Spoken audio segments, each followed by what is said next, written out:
25-30 жашка чыгып туруп турмушка чыкпаган кыздардын 3 негизги себеби бар. Биринчиден талабы күчтүү. Ар кандай жигиттер жага бербейт да буларга. Көчөдөн келип таанышып алайын десе эле таанышып кете бере турган кыздар эмес булар. Талабы өтө күчтүү. Мага басса кадамыдан өрт чыга турган. Караганда арсан караш болуш керек. Тоого чыгып кыйкырганда бардык мышыктар качканы тешик таппай калыш керек. Крысалар коркконунан отуруп калыш керек бир жерге дей турган талабы өтө күчтүү кыздар болот. Биринчиден. Экинчиден, бул материалдык жактар. Өзүмдүн бизнесимди кыламын дейт, окуймун дейт, карьерамды кыламын дейт. Ошол негизде көп кыздар турмушка чыкпай калат. Аракетимди кылайын дейт.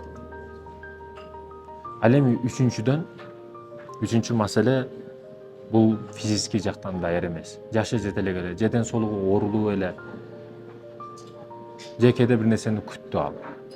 Ошол 3 себептин негизинен кыздарыбыз турмушка кеч чыгып атат.